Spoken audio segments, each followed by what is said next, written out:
Hello guys, അപ്പോൾ എല്ലാവർക്കും നമ്മുടെ പുതിയ വീഡിയോയിലേക്ക് സ്വാഗതം. അപ്പോൾ ഇന്നത്തെ ഈ ഒരു വീഡിയോ എന്ന് പറയുന്നത് നിങ്ങളൊരു കണ്ടന്റ് ക്രിയേറ്റർ ആണെന്നുണ്ടെങ്കിൽ നിങ്ങൾക്കുള്ളതാണ് ഈ ഒരു വീഡിയോ. കാര്യം വേറൊന്നുമല്ല, നിങ്ങളിപ്പോൾ അത്യാവശ്യം വീഡിയോസും കാര്യങ്ങളൊക്കെ ചെയ്യുന്നുണ്ടാവുക ഒരു പക്ഷേ സ്മാർട്ട് ഫോണിലായിരിക്കും അല്ലേ. നിങ്ങൾക്ക് അധികം സ്റ്റുഡിയോ സെറ്റപ്പും കാര്യങ്ങളും ഉണ്ടാവില്ല, മൈക്കും കാര്യങ്ങളൊന്നും നിങ്ങളുടെ കയ്യിൽ ഉണ്ടാവില്ല, അതിനനുസരിച്ച് ബഡ്ജറ്റ് ഒന്നും ചിലപ്പോൾ നിങ്ങളുടെ കയ്യിൽ ഉണ്ടാവില്ല. അപ്പോൾ അതുകൊണ്ട് തന്നെ നിങ്ങൾ വീഡിയോസും കാര്യങ്ങളൊക്കെ ഷൂട്ട് ചെയ്യുന്നത് നിങ്ങളുടെ സ്മാർട്ട് ഫോണിലായിരിക്കും. അപ്പോൾ ഇത്തരത്തിൽ സ്മാർട്ട് ഫോണിൽ എടുക്കുന്ന വീഡിയോസിന് ഉണ്ടാകുന്ന ഏറ്റവും വലിയ പ്രശ്നമാണ് ഈ ബാക്ക്ഗ്രൗണ്ട് നോയ്സ് എന്ന് പറയുന്നത് അല്ലേ. ഒരുമാതിരി വെറുപ്പിക്കുന്ന ഒരു സംഗതി തന്നെയാണത്. നമ്മൾ കഷ്ടപ്പെട്ട് വീഡിയോ ഒക്കെ എടുത്ത് അവസാനം അത് പ്ലേ ചെയ്ത് നോക്കുമ്പോഴായിരിക്കും വല്ല കാക്കയുടെയോ അല്ലെങ്കിൽ പരിന്തിൻ്റെ ഒക്കെ ശബ്ദം ഇങ്ങനെ കേൾക്കുന്നുണ്ടാവുക, അല്ലെങ്കിൽ വീട്ടിൽ ആരുടെയെങ്കിലും ശബ്ദം കേൾക്കുന്നുണ്ടാവുക. അപ്പോൾ അതെന്ന് പറഞ്ഞാൽ കുറച്ച് ഇറിറ്റേറ്റിംഗ് ആയിട്ടുള്ള ഒരു കാര്യം തന്നെയാണ്. അപ്പോൾ അത്തരത്തിൽ സ്മാർട്ട് ഫോണിൽ എടുക്കുന്ന വീഡിയോസിൻ്റെ ഒക്കെ ബാക്ക്ഗ്രൗണ്ട് നോയ്സ് റിമൂവ് ചെയ്യാൻ പറ്റുന്ന ഒരു ചെറിയ ട്രിക്കായിട്ടാണ് ഞാൻ ഇന്ന് ഈ ഒരു വീഡിയോയിൽ വന്നിരിക്കുന്നത്. അപ്പോൾ നമുക്ക് നേരെ വീഡിയോയിലേക്ക് കടക്കാം. അതിന് മുമ്പായിട്ട് നമ്മുടെ ഒരു ചാനൽ സബ്സ്ക്രൈബ് ചെയ്യാത്തവരാണ് നിങ്ങളെങ്കിൽ തീർച്ചയായും നമ്മുടെ ഒരു ചാനൽ മറക്കാതെ ഒന്ന് സബ്സ്ക്രൈബ് ചെയ്യുക. അപ്പോൾ നമുക്ക് നേരെ വീഡിയോയിലേക്ക്.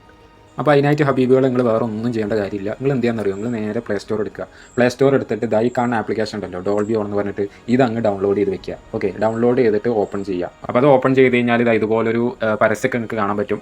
അതെന്ത് ചെയ്യുക, അത് സ്കിപ്പ് കൊടുക്കുക.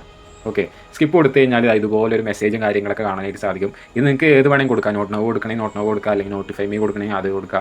നോട്ടിഫൈ മീ കൊടുത്തു കഴിഞ്ഞാൽ ചിലപ്പോൾ നമ്മുടെ നോട്ടിഫിക്കേഷൻ പെർമിഷൻ ചോദിക്കണം. അത് ഡോണ്ട് അലോ കൊടുത്തു കഴിഞ്ഞാൽ അലോ കൊടുത്തു കഴിഞ്ഞാലും വലിയ കുഴപ്പമൊന്നുമില്ല. ഓക്കെ, അപ്പോൾ ഞാനിവിടെ നോട്ട് നോ കൊടുക്കുന്നു. ഓക്കെ, അപ്പോൾ ഇവിടെ ഇത്തരത്തിലൊരു ഇൻ്റർഫേസ് ആയിരിക്കും നിങ്ങൾക്ക് കാണാനായിട്ട് സാധിക്കുന്നുണ്ടാവുക. അപ്പോൾ ഈ ഒരു ആപ്ലിക്കേഷൻ എന്ന് പറയുന്നത് നിങ്ങൾക്ക് രണ്ട് തരത്തിൽ ഉപയോഗിക്കാൻ പറ്റും. ഒന്ന്, ഇതിനകത്ത് തന്നെ നമുക്ക് വോയിസ് റെക്കോർഡർ ഉണ്ട്, ഇൻബിൽഡ് ആയിട്ട് വോയിസ് റെക്കോർഡർ ഉണ്ട്. അപ്പോൾ ആ വോയിസ് റെക്കോർഡർ ഉപയോഗിച്ചുകൊണ്ട് നമുക്ക് വോയിസ് റെക്കോർഡ് ചെയ്തിട്ട് ആ വോയിസിൻ്റെ ക്വാളിറ്റി നമുക്ക് കൂട്ടാൻ പറ്റും. ഓക്കെ, അപ്പോൾ അതൊന്നുമല്ല നമുക്ക് വേണ്ടത് നമ്മുടെ വീഡിയോക്കകത്തുള്ള ബാക്ക്ഗ്രൗണ്ട് നോയ്സ് റിമൂവ് ചെയ്യാണ് വേണ്ട, അത്യാവശ്യം ആ ഒരു ഓഡിയോ ക്വാളിറ്റി കൂട്ടുകയാണ് വേണ്ടത്. അപ്പോൾ അതിനായിട്ട് നിങ്ങൾ എന്ത് ചെയ്യാൻ അറിയോ, താഴെ ഇങ്ങനെ ഒരു ഐക്കൺ കാണാനായിട്ട് സാധിക്കും. അതിൽ ക്ലിക്ക് ചെയ്യുക. അതിൽ ക്ലിക്ക് ചെയ്ത് കഴിഞ്ഞാൽ ഇതുപോലെ ഒരു ഇൻ്റർഫേസ് ആയിരിക്കും നിങ്ങൾക്ക് കാണാൻ പറ്റുന്നുണ്ടാവുക. ഇനി മുകളിൽ ഇതെങ്ങനെ ഒരു ആരോ മാർക്ക് കാണില്ലേ, അതിൽ ക്ലിക്ക് ചെയ്യുക.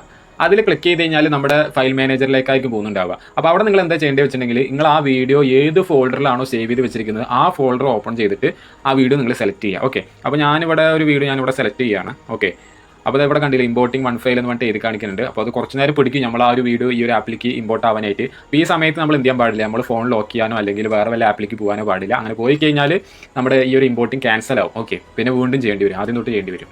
നമ്മുടെ ഇമ്പോർട്ടിംഗ് കാര്യങ്ങളൊക്കെ ഇവിടെ സക്സസ് ആയിട്ടുണ്ട്. നമ്മുടെ ആ ഒരു വീഡിയോ ഇതിനകത്ത് ഇമ്പോർട്ട് ആയിട്ട് ഇവിടെ എന്ത് ചെയ്യുക, ഓക്കെ കൊടുക്കുക. ഓക്കെ കൊടുത്തു കഴിഞ്ഞാൽ ഇതാകണ്ടില്ല, നമ്മുടെ ആ ലിസ്റ്റിൽ ഫസ്റ്റിൽ തന്നെ വന്ന് നടക്കുന്നുണ്ട് നമ്മുടെ വീഡിയോ. ഇനി ആ വീഡിയോയിൽ ക്ലിക്ക് ചെയ്യുക. ക്ലിക്ക് ചെയ്ത് കഴിഞ്ഞാൽ ഇതുപോലെ ഒരു ഇൻ്റർഫേസ് ആയിരിക്കും നിങ്ങൾക്ക് കാണാൻ പറ്റുന്നുണ്ടാവുക. അപ്പോൾ ഇതിൽ നമ്മളൊരു വീഡിയോ അല്ലെങ്കിൽ ഓഡിയോ നമ്മൾ ഇമ്പോർട്ട് ആക്കി കഴിഞ്ഞാൽ അത് ഓട്ടോമാറ്റിക് ആയിട്ട് തന്നെ അതിൻ്റെ നോയ്സ് ഒരു പരിധി വരെ കുറഞ്ഞു കിട്ടും. അത്യാവശ്യം നല്ല രീതിക്ക് തന്നെ നോയ്സ് കുറഞ്ഞു കിട്ടും. പിന്നെ അത് മാത്രമല്ല, ആ ഒരു വീഡിയോക്കകത്തുള്ള ഓഡിയോൻ്റെ ക്വാളിറ്റിയും കുറച്ചധികം കൂടും, അത്യാവശ്യം നല്ല രീതിയിൽ തന്നെ കൂടും. ഇനിയിപ്പോൾ നമുക്ക് എന്താ വെച്ചിട്ടുണ്ടെങ്കിൽ അതൊന്നും പോരാ, നമുക്ക് നമ്മുടേതായിട്ടുള്ള അഡ്ജസ്റ്റ്മെൻറ്റ് വരുത്തണം എന്നുണ്ടെങ്കിൽ താഴെ താണ്ടില്ല ടൂൾസ് എന്ന് പറഞ്ഞിട്ടുള്ള ഓപ്ഷൻ ഉണ്ട്, അതിനകത്ത് അങ്ങോട്ട് തൊടുക.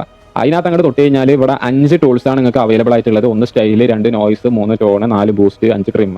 ഇതിൽ ഓരോ ടൂൾസും എന്തൊക്കെയാണെന്നുള്ളത് ഞങ്ങൾക്ക് കാണിച്ചു തരാം. അതിൽ ഒന്നാമത്തെ സ്റ്റൈലിൽ അങ്ങോട്ട് ക്ലിക്ക് ചെയ്ത് കഴിഞ്ഞാൽ ഇപ്പോൾ ഈ വീഡിയോന്റെ ഇപ്പോൾ നമ്മൾ ഇതിലേക്ക് ഇമ്പോർട്ട് ആക്കിയിട്ടുള്ള വീഡിയോന്റെ സ്റ്റൈൽ ഓട്ടോമാറ്റിക് ആയിട്ട് സ്റ്റാൻഡേർഡിലായിരിക്കും വന്ന് നടക്കുന്നുണ്ടാവുക. ഇനിയിപ്പോൾ നിങ്ങൾക്ക് സ്റ്റാൻഡേർഡ് വേണ്ടാന്നുണ്ടെങ്കിൽ, സ്റ്റാൻഡേർഡ് സ്റ്റൈൽ വേണ്ടാന്നുണ്ടെങ്കിൽ ഇതിൽ സ്റ്റാൻഡേർഡ് കൂടാണ്ട് വേറെയും 5 സ്റ്റൈൽസ് അവൈലബിൾ ആണ്. മൊത്തത്തിൽ 6 സ്റ്റൈൽസ് ആണ് ഇതിനകത്തുള്ളത്. ഓക്കെ, ഇതാണ്ടില്ല, നാച്ചുറൽ, തമ്പ്, ആംബിഡ്, ലിറിക്, ഡീപ്പ്. അപ്പോൾ ഇതിൽ ഏത് വേണമെങ്കിലും നിങ്ങൾക്ക് സെലക്ട് ചെയ്യുക. പക്ഷേ എൻ്റെ ഒരു അഭിപ്രായം വെച്ച് നോക്കുകയാണെന്നുണ്ടെങ്കിൽ നിങ്ങൾ എപ്പോഴും സ്റ്റാൻഡേർഡിൽ കീപ്പ് ചെയ്യുക എന്നുള്ളതാണ്. കാരണം സ്റ്റാൻഡേർഡ് സെലക്ട് ചെയ്ത് കഴിഞ്ഞാൽ അത്യാവശ്യം നല്ല രീതിക്ക് തന്നെ ഓഡിയോന്റെ ആ ഒരു ക്വാളിറ്റി, നമ്മൾ പറയുന്നതിന്റെ ആ ഒരു ക്വാളിറ്റി അങ്ങ് നല്ല രീതിക്ക് തന്നെ കൂടി കിട്ടും. ഓക്കെ, അപ്പോൾ ഇപ്പോഴും നിങ്ങൾ സ്റ്റാൻഡേർഡിൽ കീപ്പ് ചെയ്യുക. ഇനിയിപ്പോൾ ഏത് സ്റ്റൈൽ നിങ്ങൾ സെലക്ട് ചെയ്യുകയാണെന്നുണ്ടെങ്കിലും അത് നിങ്ങൾക്ക് തന്നെ അതിന്റെ വാല്യൂ അഡ്ജസ്റ്റ് ചെയ്യാൻ പറ്റും. അതിനായിട്ടാണ് ഈ ഒരു ഐക്കൺ കണ്ടില്ലേ.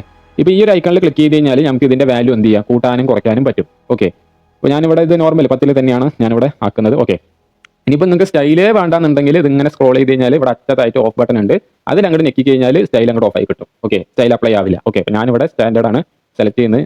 ഓക്കെ, ഇനി ഇത് സേവ് ചെയ്യാൻ വേണ്ടിയിട്ട് ഈ റൈറ്റിൽ ക്ലിക്ക് ചെയ്യുക. അപ്പോൾ അതവിടെ സേവ് ആവും. ഇനി രണ്ടാമത്തെ ഓപ്ഷനാണ് നോയ്സ്. നോയ്സിൽ നിങ്ങൾ അത് ഒന്നും ചെയ്തില്ലെങ്കിൽ കുഴപ്പമില്ല. ഞാൻ പറഞ്ഞില്ലേ, നമ്മൾ ഇതിലേക്ക് ഒരു ഓഡിയോ അല്ലെങ്കിൽ വീഡിയോ ഇതിനകത്ത് ഇമ്പോർട്ട് ആക്കി കഴിഞ്ഞാൽ അത്യാവശ്യം നല്ല രീതിക്ക് തന്നെ നോയ്സ് കുറഞ്ഞു കിട്ടും. ഇനിയിപ്പോൾ നിങ്ങൾക്ക് അത് കൂടാണ്ട് നല്ല രീതിക്ക് തന്നെ നോയ്സ് റിമൂവ് ചെയ്യണം എന്നുണ്ടെങ്കിൽ ഇതിൽ ഓട്ടോമാറ്റിക് ആയിട്ട് റിമൂവ് ആവുന്നതിൽ കൂടെ നിങ്ങൾക്ക് നിങ്ങളുടേതായിട്ടുള്ള രീതിയിലും ഇതാക്കണം എന്നുണ്ടെങ്കിൽ എന്ത് ചെയ്യുക, നോയ്സ് റിഡക്ഷനിൽ ക്ലിക്ക് ചെയ്തിട്ട് ഇതിന്റെ വാല്യൂ ഒന്ന് കൂട്ടി കൊടുത്താൽ മതി. ഇതിപ്പോൾ ഇത് ഓട്ടോമാറ്റിക് ആയിട്ട് 5 വന്ന് നടക്കുന്നുണ്ടാവുക. നല്ല രീതിക്ക് അത്യാവശ്യം നല്ല രീതിക്ക് തന്നെ നോയ്സ് റിമൂവ് ചെയ്യണം എന്നുണ്ടെങ്കിൽ ഇതിങ്ങനെ കൂട്ടി കൊടുത്താൽ മതി. ഒരിക്കലും സ്ട്രോങ്ങിൽ ഇടരുത് കേട്ടോ. സ്ട്രോങ്ങിൽ ഇട്ട് കഴിഞ്ഞാൽ എന്താ പ്രശ്നം എന്ന് വെച്ചിട്ടുണ്ടെങ്കിൽ നമ്മൾ വീഡിയോക്കകത്ത് പറയുന്ന ചില വേർഡ്സ് ഒന്നും അങ്ങ് ക്ലിയർ ആയിന്ന് വരില്ല. അപ്പോൾ സ്ട്രോങ്ങിൽ ഒരിക്കലും ഇടണ്ട. ഒരു 6 to 8 റേഞ്ചിൽ ഇട്ടാൽ മതി. 6 7 കേട്ടോ, അതിൽ കൂടരുത്. അതിൽ കൂടിക്കഴിഞ്ഞാൽ നമ്മൾ വീഡിയോക്കകത്ത് പറയുന്ന സെന്റൻസുകളൊന്നും ചിലപ്പോൾ ക്ലിയർ ആയിന്ന് വരില്ല. ഓക്കെ, ചില വീഡിയോകൾക്ക് അത് മഹാബോറായിരിക്കും. അപ്പോൾ അതുകൊണ്ട് തന്നെ ഒരു 6 to 8 റേഞ്ചിൽ ഇട്ടാൽ മതി. ഓക്കെ, ഇതാണ് നോയ്സ് റിഡക്ഷൻ. ഇനി മൂന്നാമത്തെ ടൂളാണ് ടോൺ. ഈ ടോണിൽ ഒന്നും ചെയ്തില്ലെങ്കിൽ കുഴപ്പമൊന്നുമില്ല. അത് നിങ്ങൾ എന്ത് ചെയ്യുക, അത് എന്താ പറയാ നോർമലിൽ തന്നെ ഇട്ട് വെക്കുക. ഇപ്പൊ നിങ്ങൾക്ക് എന്തെങ്കിലും അഡ്ജസ്റ്റ്മെന്റും കാര്യങ്ങളൊക്കെ വരുത്തണം എന്നുണ്ടെങ്കിൽ അത് ചെയ്യാം. ട്രബിളും കാര്യങ്ങളൊക്കെ ഇങ്ങനെ കൂട്ടാനും കുറയ്ക്കാനും പറ്റും. പിന്നെ അതുപോലെ തന്നെ മിക്സും കാര്യങ്ങളൊക്കെ കൂട്ടാനും കുറയ്ക്കാനും പറ്റും. ബാസും കാര്യങ്ങളൊക്കെ കൂട്ടാനും കുറയ്ക്കാനും പറ്റും. അപ്പൊ നിങ്ങൾക്ക് നിങ്ങളുടെ ഇഷ്ടത്തിന് തന്നെ ഇത് സെറ്റ് ചെയ്യുക എന്നുള്ളതാണ്. ഇനി നാലാമത്തെ ടൂളാണ് ബൂസ്റ്റ്. ഈ ബൂസ്റ്റിൽ അങ്ങോട്ട് ക്ലിക്ക് ചെയ്ത് കഴിഞ്ഞാൽ നിങ്ങൾക്ക് നിങ്ങളുടെ ഒരു വീഡിയോന്റെ അല്ലെങ്കിൽ ഈ ഒരു ഓഡിയോന്റെ വോളിയം നിങ്ങൾക്ക് എന്ത് ചെയ്യാൻ പറ്റും, എക്സ്ട്രാ ആയിട്ട് ബൂസ്റ്റ് ചെയ്യാൻ പറ്റും. ഓക്കെ, അപ്പൊ ഇത് എപ്പോഴും ഒരു 5-ൽ കിടന്നോട്ടെ. 5-ൽ നമ്മൾ ഒരിക്കലും ഇത് കൂട്ടാൻ പാടില്ല, ഹെവിയിലാക്കാൻ പാടില്ല. ഹെവിയിലാക്കി കഴിഞ്ഞാൽ അത് ചില വീഡിയോകൾക്ക് ബോറായിരിക്കും. ഒരു 5 to 10 റേഞ്ചിലാക്കിയാൽ മതി കേട്ടോ. ഇനി ട്രിം, അഞ്ചാമത്തെ ടൂളാണ് ട്രിം. ട്രിമ്മിൽ അങ്ങോട്ട് ക്ലിക്ക് ചെയ്ത് കഴിഞ്ഞാൽ ഇപ്പൊ നിങ്ങൾക്ക് നിങ്ങളുടെ വീഡിയോന്റെ അല്ലെങ്കിൽ ഓഡിയോന്റെ ഇന്ന ഭാഗം മുതൽ ഇന്ന ഭാഗം വരെ മതി എന്നുണ്ടെങ്കിൽ അത് നിങ്ങൾക്ക് സെറ്റ് ചെയ്തിട്ട് ബാക്കി ഭാഗം എന്ത് ചെയ്യാൻ പറ്റും, കട്ട് ചെയ്ത് കളയാൻ പറ്റും. ഇതിപ്പോൾ ഞാൻ നിങ്ങൾക്ക് ഇവിടെ കാണിച്ചു തരാം. വേണ്ട, നമുക്ക് ഇങ്ങനെ അഡ്ജസ്റ്റ് ചെയ്യാൻ പറ്റും. ഇത് സ്റ്റാർട്ട് പോയിന്റ്, ഇത് എൻഡ് പോയിന്റ്. അപ്പൊ ഇതിന്റെ ഇടയിലുള്ള ആ ഒരു ഇത് മാത്രമേ നമുക്ക് ഇതിൽ സേവ് ആവുള്ളൂ. ബാക്കിയുള്ള ഭാഗമൊക്കെ കട്ടായി പോകും. അതാണ് ട്രിം എന്ന് പറയുന്നുള്ള ഈ ഒരു ഓപ്ഷൻ. ഓക്കെ, സോ അപ്പോൾ എന്തായാലും ഒരു കിണ്ണം കാച്ച ആപ്ലിക്കേഷൻ തന്നെയാണിത്. അപ്പോൾ എന്തായാലും നിങ്ങളിത് ഇൻസ്റ്റാൾ ചെയ്ത് ഉപയോഗിക്കുക എന്നുള്ളതാണ്. നിങ്ങളൊരു കണ്ടന്റ് ക്രിയേറ്റർ ആണെന്നുണ്ടെങ്കിൽ എന്തായാലും ഈ ഒരു ആപ്ലിക്കേഷൻ ഇൻസ്റ്റാൾ ചെയ്ത് ഉപയോഗിക്കുക എന്നുള്ളതാണ്. എന്തായാലും നിങ്ങൾക്ക് ഇഷ്ടപ്പെടും. കാരണം അത്രമാത്രം ടൂൾസ് ഇതിനകത്തുണ്ട്. അത്യാവശ്യം നിങ്ങളുടെ ഓഡിയോന്റെ ആ ഒരു ക്വാളിറ്റി എൻഹാൻസ് ആയി കിട്ടും. പിന്നെ അതുപോലെ തന്നെ ബാക്ക്ഗ്രൗണ്ടിലുള്ള ആ ഒരു നോയ്സ് അങ്ങ് കുറഞ്ഞു കിട്ടും. അപ്പോൾ എന്ത് ചെയ്യുക, ഇൻസ്റ്റാൾ ചെയ്ത് ഉപയോഗിക്കുക കേട്ടോ. സോ അപ്പോൾ എനിവേ നമ്മുടെ വീഡിയോ ഇഷ്ടപ്പെട്ടു എന്ന് വിചാരിക്കുന്നു. ഇഷ്ടപ്പെട്ടെങ്കിൽ തീർച്ചയായും ലൈക്ക് ചെയ്യാനും ഷെയർ ചെയ്യാനും സബ്സ്ക്രൈബ് ചെയ്യാനും മറക്കണ്ട. പിന്നെ അതുപോലെ തന്നെ നിങ്ങളുടെ അഭിപ്രായങ്ങൾ അത് എന്തും ആയിക്കോട്ടെ അത് താഴെ കമന്റ് ബോക്സിൽ കമന്റ് ആയിട്ട് രേഖപ്പെടുത്താനും മറക്കണ്ട. പിന്നെ അതുപോലെ തന്നെ വീഡിയോ ഹൈപ്പ് ചെയ്യാനും മറക്കണ്ട. ഫ്രണ്ട്സിനൊക്കെ ഷെയർ ചെയ്ത് കൊടുക്കാനും മറക്കണ്ട. നമുക്ക് അടുത്ത വീഡിയോയിൽ കാണാം. അതുവരേക്കും ബൈ.